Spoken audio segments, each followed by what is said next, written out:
The question has surfaced from time to time as to whether or not there is some connection between the General Conference and its involvement with Sunday laws and that kind of thing. Also, strange rumors that have been floating around in the internet for a number of years, actually, that the Pope has contacted the United States President, who has contacted the General Conference President about national Sunday laws and all of this. I want to tell you that this is absolutely incorrect, totally false. Somebody somewhere imagines certain things and puts it on the internet, and then people believe what they read. Understand that, yes, national Sunday laws will come, persecution will come, but nothing of that sort is in the pipeline at the present time, nothing that we have understood. But nothing of that sort is in the pipeline at the present time, nothing that we have understood. The question has surfaced from time to time as to whether or not there is some connection between the General Conference and its involvement with Sunday laws and that kind of thing. Also, strange rumors that have been floating around in the internet for a number of years, actually, that the Pope has contacted the United States President, who has contacted the General Conference President about national Sunday laws and all of this. I want to tell you that this is absolutely incorrect, totally false. Somebody somewhere imagines certain things and puts it on the internet, and then people believe what they read. I have the great privilege of reading a letter which you will find of great interest. It has at the top of its letterhead, the White House, Washington. I send warm greetings to those attending the 59th session of the General Conference of Seventh-day Adventists. Throughout history, faith has shaped our philosophies, our perspectives, and our lives. As we face the challenges and opportunities of this unique moment in history, may faith move us to unite in common cause. May faith move us to unite in common cause. Unite in common cause. I wish you all the best for a wonderful event. Barack Obama, President of the United States. Honored to join all the members of the Seventh-day Adventist Church as you look back on your first 150 years and look forward to many more.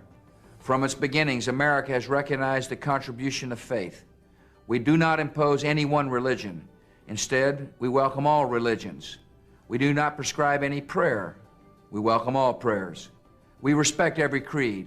We honor the diversity of our country and the deep convictions of our people. This is the tradition of our nation. That's what makes us Americans. It's an honor to address the members of the Seventh-day Adventist Church. I am flattered and humbled to have this chance to speak to such a vibrant and active group of people.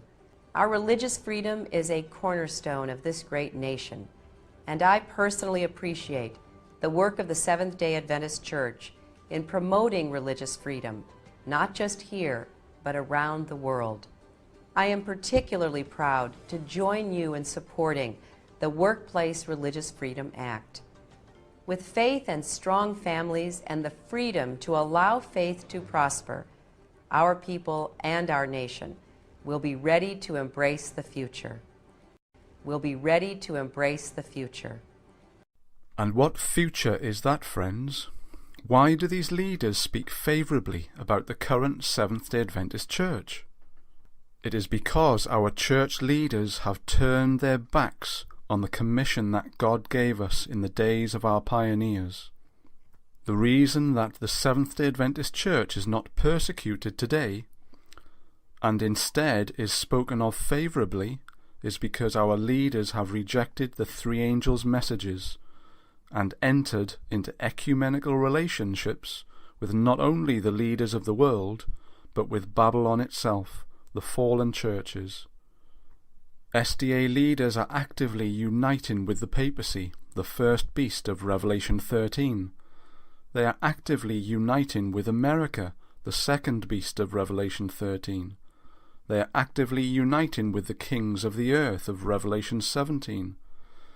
And they are actively uniting with the fallen Protestant churches of Babylon. But nothing of that sort is in the pipeline at the present time, nothing that we have understood. Don't spread rumors. Don't spread inaccurate information. Spread the truth. The day of worship becomes one other than the seventh-day Sabbath. And in fact, the mark of the beast would be the worship of God on any other day than that particular day. And in fact, the mark of the beast would be the worship of God on any other day than that particular day. So why would Ted Uilsson say there is nothing in the pipeline regarding the Sunday law? Just put the pieces together, friends. Our leaders want to keep the people fast asleep so as to accept the unity the world and our church is pushing for. And what is this religious liberty that they keep preaching about? Friends, this is a trap to unite the churches. The kind of religious liberty they are talking about is the kind that will not allow us to expose that mother of harlots, the Roman Catholic Church, and her daughters, the fallen Protestant churches. It is the kind that will not allow you to expose false religion and try and convert someone to the truth. It is the kind of religious liberty that tells you to just accept people as they are and not tell them the truth about the real gospel. Take a look at this picture of the International Religious Liberty Association's 8th World Congress. You can see Ganoun Diop on the left, the Adventist leader you see in so many other pictures. Ganoun Diop is not only the General Secretary of the Conference of Secretaries of Christian World Communions, that annual ecumenical meeting of world religions with the Pope at the Vatican.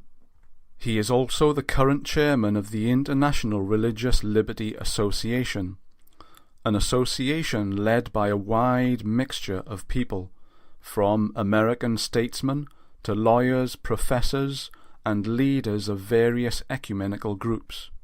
So our leaders are working alongside civil leaders and religious leaders from other faiths to promote so-called religious liberty. And what are they ultimately working towards? Unity. It is even spelled out for us clearly on this news article regarding the Conference of Secretaries of Christian World Communions. It says, the World Evangelical Alliance has introduced its new leadership structure to heads of global denominations in the course of the annual meeting of the Conference of Secretaries of Christian World Communions. According to the new structure, the executive branch now consists of 8 people, namely the General Secretary, 4 deputies, and 3 chief officers. Each of the latter is responsible for structure and organization, public relations work, or for finances, respectively. The Deputy General Secretaries are no longer generalists as the General Secretary has been, rather they are specialists in the area for which they are responsible, namely in the following 4 areas. And the first one, as we can see, is theology, theological training, ecumenism, and dialogue and religious freedom. And who is the current General Secretary of this ecumenical group? Ganoun Diop, a high-level leader in the SDA Church. And what is the purpose of this group?